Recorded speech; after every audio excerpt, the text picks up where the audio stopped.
Flores voadoras, vivendo a vida em diferentes estágios. As borboletas e as mariposas sempre aguçaram nossa imaginação. Elas inspiraram a arte e a literatura popular mundial, desde a lagarta de Alice no País das Maravilhas até as fadas aladas das flores desenhadas pelos ilustradores do século XIX. Mas as borboletas e muitas mariposas são muito mais que um lindo par de asas. O que pode fascinar o olhar humano é a forma com que se comunicam com o mundo que as rodeia.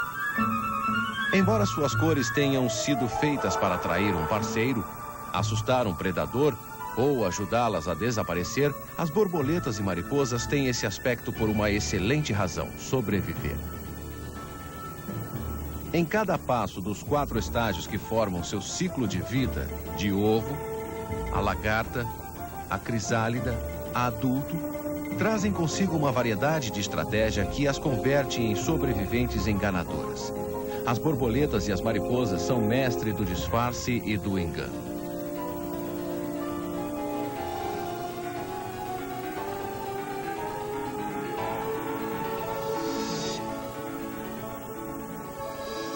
Na antiga Grécia, a palavra psyche significava alma e borboleta. Os gregos acreditavam que a alma humana se transformava em borboleta enquanto esperava a próxima reencarnação. Até mesmo hoje em dia, muitas vezes são gravadas borboletas nas lápides como um símbolo da alma levantando voo. As borboletas e as mariposas pertencem a uma das maiores ordens de insetos. O nome dessa ordem, Lepidopterus, vem da palavra grega lepis, que significa escama, e pteron, que significa asa. Possui uma característica diferente de todos os outros insetos. Suas asas e corpos são cobertos de minúsculas escamas. Aumentadas 100 vezes, as escamas parecem telhas em um telhado multicolorido. São essas escamas que formam esses mosaicos espetaculares de cor e movimento. Da mesma forma que as penas dos pássaros, essas escamas se apoiam no ar e permitem que a borboleta voe. Como todos os insetos, as borboletas e mariposas têm o corpo dividido em cabeça, tórax e abdômen. Além de se diferenciarem pelas suas cores, também variam muito de tamanho. Essa diferença vai de uma borboleta do tamanho de uma unha até a gigantesca mariposa Atlas, cuja envergadura é do tamanho de um prato raso. A primeira notícia que temos da evolução das borboletas vem da época dos dinossauros. O mais antigo fóssil de mariposa tem 180 milhões de anos. As borboletas evoluíram 100 milhões de anos depois, ao mesmo tempo que as flores de que dependem. Este fóssil de borboleta tem 40 milhões de anos. Os insetos de asas com escamas espalharam-se rapidamente por todo o mundo. Hoje em dia, do Ártico até as florestas tropicais, o mundo abriga mais de 15 mil espécies de borboletas e 10 vezes esse número de mariposas. É a capacidade de metamorfose da borboleta, sua capacidade de se transformar dentro de uma crisálida, de uma criatura ligada à terra em uma beleza alada, o que sempre encantou os seres humanos. Os cristãos associam a saída da borboleta da crisálida com a ressurreição de Cristo.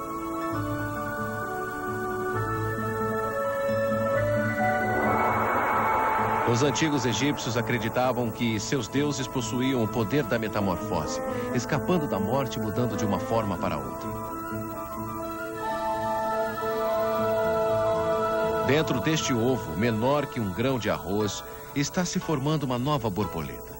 A casca estriada guarda o padrão genético de uma figura majestosa capaz de voar de um lado ao outro do mundo. A monarca. As borboletas e mariposas põem seus ovos de forma a lhes garantir as maiores chances de sobrevivência. Algumas procuram segurança na quantidade, colocando grande número de ovos. Outras põem os ovos de forma aleatória, esperando que não sejam descobertos pelos insetos predadores. Embora os ovos possam variar em forma e em estrutura, todos têm uma casca dura o suficiente para protegê-los dos parasitas, mas que lhes permita respirar e reter água.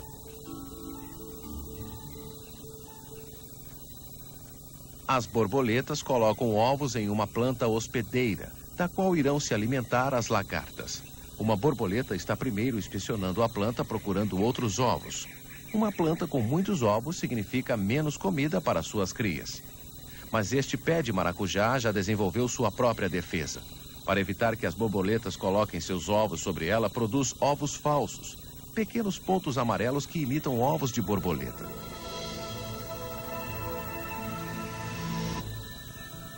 Embora as borboletas tentem botar seus ovos da forma mais discreta possível, quando se trata de namoro, são as exibicionistas mais coloridas do mundo. Utilizando uma combinação de visão e olfato, quando o macho encontra uma fêmea no mundo da mariposa, há uma espécie de baleia aéreo antes do acasalamento.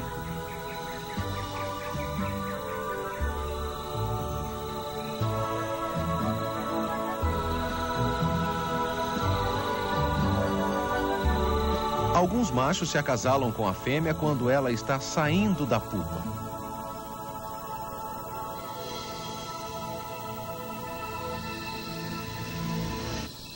Para muitas mariposas que namoram à luz da lua, não é a cor o que atrai o parceiro, e sim o perfume. A fêmea exala ferônomas, que são substâncias químicas que atraem os machos. O macho da mariposa Hércules é capaz de cheirar uma fêmea a mais de 4 quilômetros de distância. Ele pode literalmente cheirar sua parceira dentro de uma floresta cheia de outras mariposas. Mas as mariposas não têm narinas. Suas antenas, tipo broto de samambaia, estão cobertas com sensores olfativos. As antenas da maior parte das borboletas são retas e terminam em uma forma de martelo. A diferença da antena é uma das formas de se distinguir uma borboleta de uma mariposa. A maior parte das borboletas voa durante o dia. A maior parte das mariposas voa durante a noite. A maior parte das borboletas tem cores vivas. Quase todas as mariposas têm cores apagadas. A maior parte das borboletas mantém suas asas verticais enquanto descansam. As mariposas as deixam horizontais. Mas toda regra tem suas exceções. Há mariposas de cores vivas, há também as que voam durante o dia e há borboletas de cores apagadas. Na verdade, não há uma única característica muito evidente que diferencia as borboletas das mariposas. O ovo desta monarca está pronto para eclodir 6 dias depois de ter sido botado. Com as partes afiadas da sua boca, esta lagarta de monarca abre seu caminho para fora do ovo.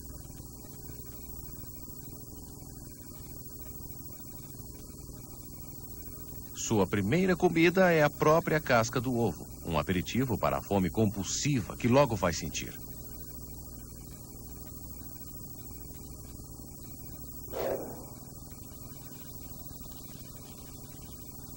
Devido ao seu apetite voraz, as lagartas não são muito populares entre os jardineiros e agricultores. Um exército de lagartas esfomeadas em movimento pode destruir as colheitas e fazer com que as pessoas passem fome.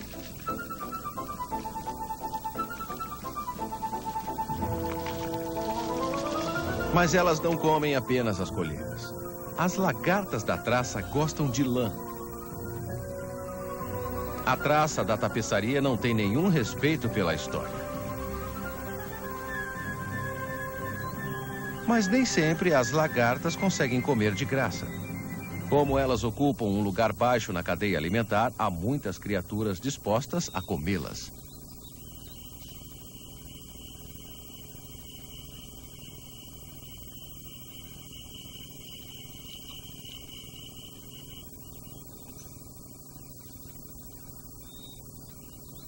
Até mesmo os seres humanos as acham apetitosas. Na China, as lagartas da seda são um prato especial.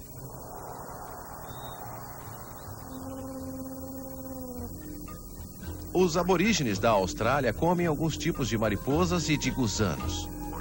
Acham que são nutritivas e produzem pouco colesterol.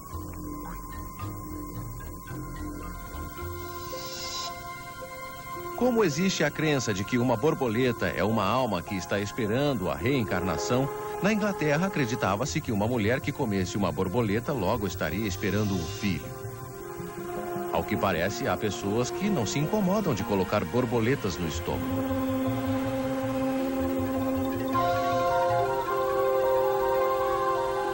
Ao nascer, a lagarta da monarca não é maior do que um alfinete. Mas depois de 2 semanas, de tanto se empanturrar, chega a alcançar o tamanho de um dedo. Sua casa é o algodãozinho do campo, uma planta venenosa da qual se alimenta, o que torna a monarca tóxica. Seu corpo brilhantemente colorido adverte os predadores de sua natureza tóxica.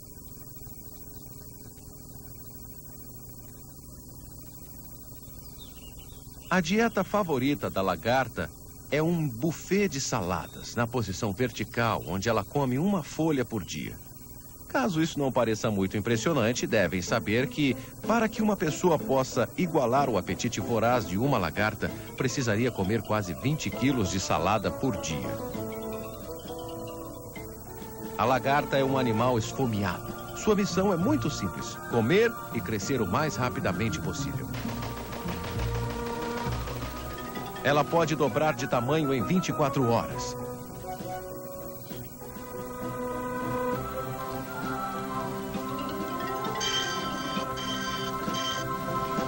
Para comer como uma lagarta, o homem teria que comer outra montanha de salada.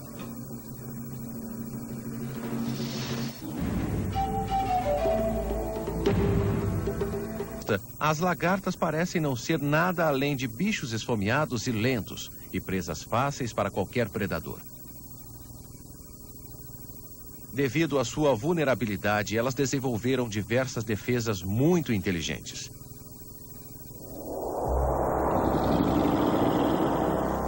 Muitas lagartas estão cobertas por pelos duros, que funcionam como uma armadura que as protege dos predadores. Alguns desses pelos, como os desta lagarta, segregam veneno como se fossem as flechas envenenadas de algumas tribos humanas.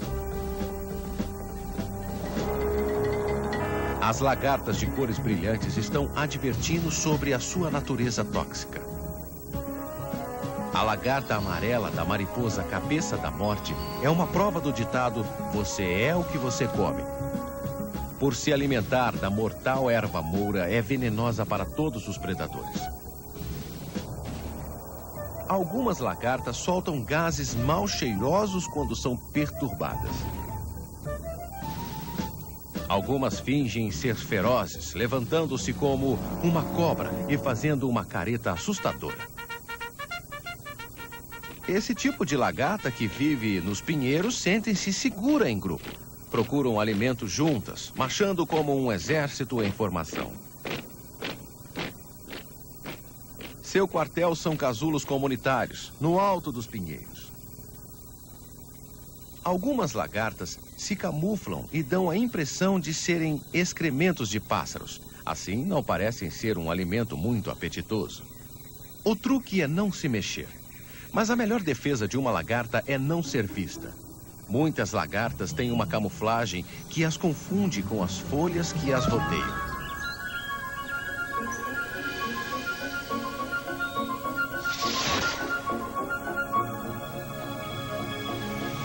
A lagarta da borboleta azul, fingindo ser uma larva de formiga, é protegida pelas formigas. As formigas a levam para o formigueiro, onde a lagarta come as larvas verdadeiras e engana as formigas adultas com o açúcar produzido por uma glândula que tem nas costas. Mas talvez o melhor truque seja o desta lagarta de uma mariposa da América Central, que se fecha como se fosse uma semente de feijão. Quando exposta ao sol, a lagarta pula para fugir do calor. O resultado é o que se conhece como feijão pulador mexicano. O folclore da Nova Inglaterra diz que o rigor do inverno pode ser medido pela proporção de pelinhos claros e escuros deste tipo de lagarta. Quanto mais escuros forem os pelos, mais frio será o inverno.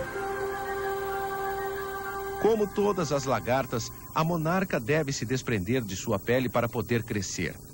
Elas trocam de pele umas 4 vezes, saindo da pele velha e continuando com a pele mais elástica, embaixo dela. Uma vez alcançado o crescimento máximo e por estar já pronta para a próxima transformação, a lagarta começa a construir um casulo de seda protetor, produzido por uma glândula especial perto da sua boca. O bicho da seda pode produzir um fio contínuo de seda. O fio mais longo de que se tem notícia tinha mais de 3 quilômetros, quase 2 vezes mais longa que a ponte Golden Gate. A produção de seda continua até hoje. As primeiras peças de seda foram feitas pelos chineses por volta do ano 2500 a.C. A seda continua sendo um material caro, utilizado para roupas finas e lençóis luxuosos. As lagartas destinadas a se tornarem mariposas utilizam seda para construir seus casulos. Esta lagarta faz seu casulo com uma mistura de seda e de folhas de carvalho.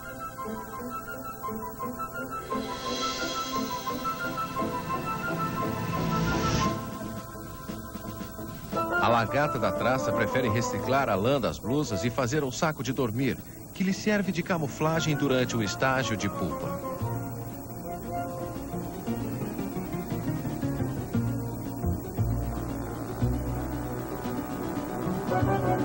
Na era AB, antes das blusas, as traças utilizavam a mesma estratégia nos ninhos dos pássaros. Ao construir um casulo com os materiais que existem em volta, elas podem se esconder e passar o estágio de pupa bem ao alcance do bico do inimigo. Mas somente as lagartas das mariposas fazem casulos de seda.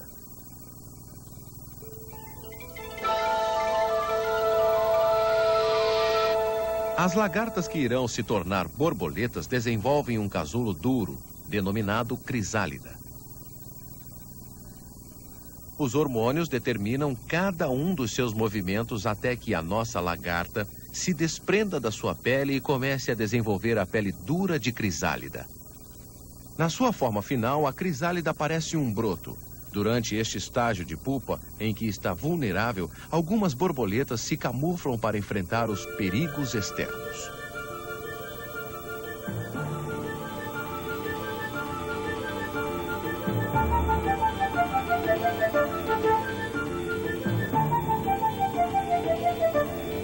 Esta lagarta pode escolher a cor em que permanecerá durante a fase de crisálida, marrom ou verde, dependendo das folhas à sua volta.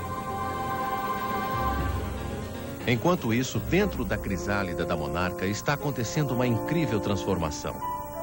A metamorfose está quase completa. O invólucro pupal ficou translúcido e as asas da borboleta já começam a aparecer. Todas as lagartas têm um programa genético que faz com que passem da fase de gusano devorador e se transformem em uma beleza voadora. Dependendo da espécie, o processo pode levar alguns dias, até alguns meses. Apesar da sua aparência frágil, muitas mariposas e borboletas podem voar grandes distâncias. Na década de 1920, Geoffrey de Havilland, um fabricante de aviões britânico, deu o nome de borboletas e mariposas a muitos de seus aparelhos. O mais famoso foi Tiger Moth.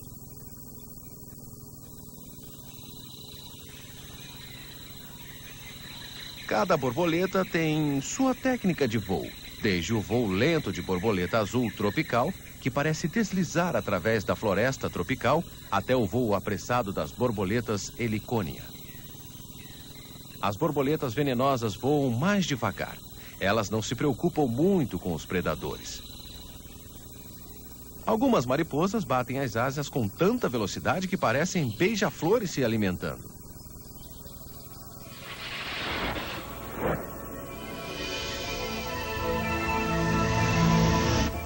Muitas vezes dizemos que fomos atraídos por alguma força irresistível, como mariposas pela luz. Mas qual é a razão das mariposas serem tão irremediavelmente atraídas pela luz? Os cientistas ainda não têm certeza. Alguns acreditam que possam confundir a luz com a lua, que se acredita ser seu guia de navegação. Mas verdadeiro ou falso, elas não conseguem se afastar da luz.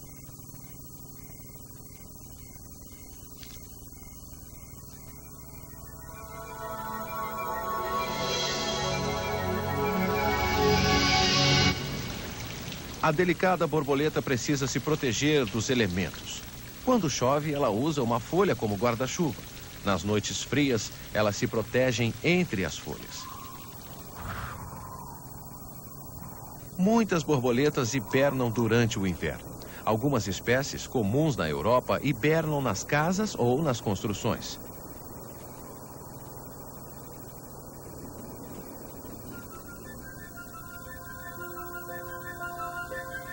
Antigamente, na Alemanha, acreditava-se que as borboletas dentro de casa traziam azar. No dia de São Pedro, que lá era 22 de fevereiro, as crianças batiam nas casas com martelos e cantavam músicas para colocar as borboletas para fora. Caso não conseguissem, certamente aconteceriam desgraças, como guerras ou morte do gado. A superstição tinha um fundo de verdade, porque as borboletas podem disseminar doenças através do contato com os fluidos dos olhos do gado. Quando as lagartas trocam os pés pelas asas, também trocam sua dieta de folhas para líquidos.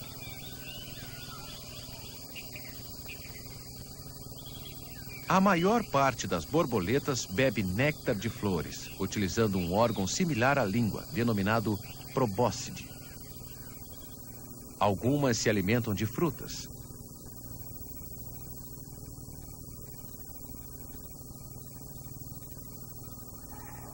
Em sua procura por água e minerais, as borboletas podem até se alimentar de suor humano, lágrimas de tartaruga e ainda do esterco de alguns animais.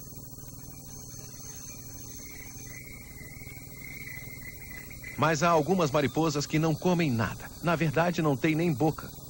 Quando eram lagartas, armazenaram toda a energia que vão precisar durante a vida.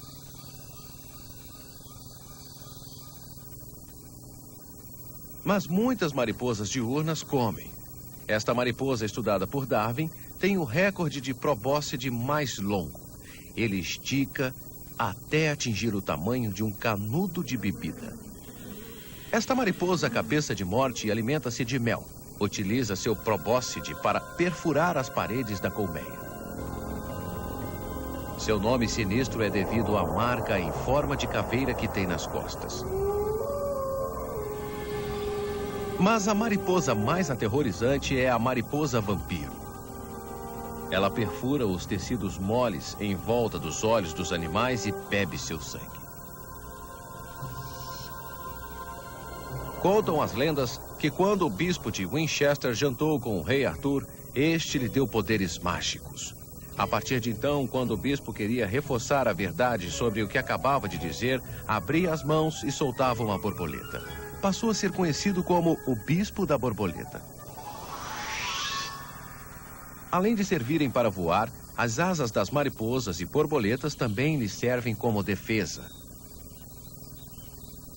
Da mesma forma que quando eram lagartas, algumas borboletas querem ser vistas. Amarelo, vermelho, laranja e preto são as cores que significam veneno para os predadores.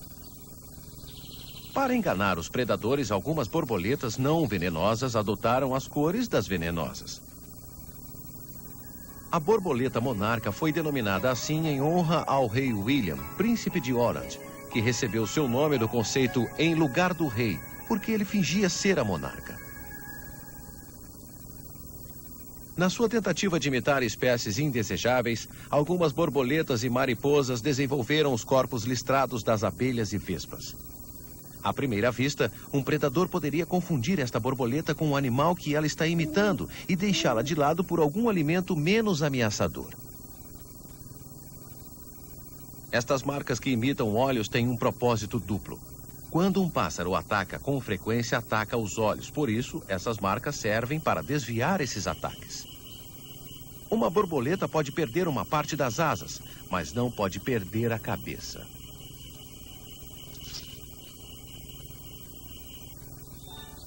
O truque mais comum dessas ilusionistas do ar poderia ser denominado "E o vento levou". A história da camuflagem das borboletas e das mariposas é tão variada como os ambientes que as rodeiam. Estas aqui conseguem se confundir com a era. Estas outras tornam-se invisíveis entre as folhas mortas das florestas tropicais do Sudeste Asiático. Esta mariposa ganharia um prêmio pela sua capacidade de adaptação. Enquanto a mariposa campestre continua branca, a urbana escureceu para se adaptar às árvores manchadas pela poluição. Para todas as borboletas e mariposas, o lema é adaptar-se ou morrer.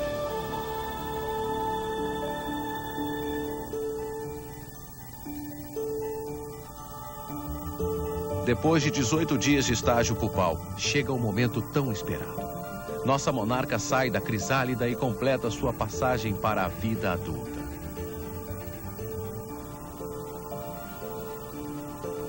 Pendurada de cabeça para baixo, utiliza a força da gravidade para ajudá-la a puxar o sangue para as veias nas asas, forçando-as a se expandir e secar.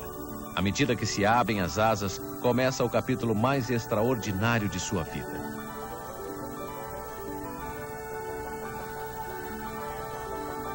A monarca libera-se das suas amarras terrestres e se eleva no ar.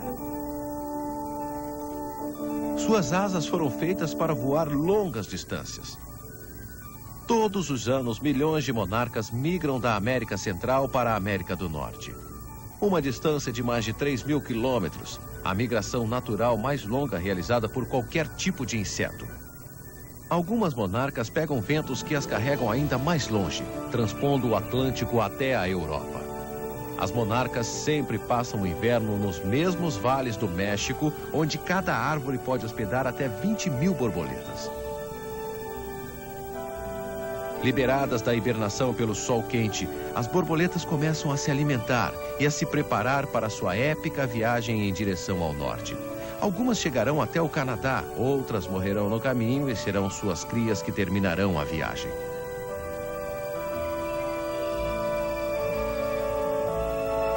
Dos trópicos até a tundra, nosso mundo abriga milhares de espécies de mariposas e borboletas. Enquanto continuarem a abrir suas asas, continuarão a enganar e a enfeitar o mundo natural.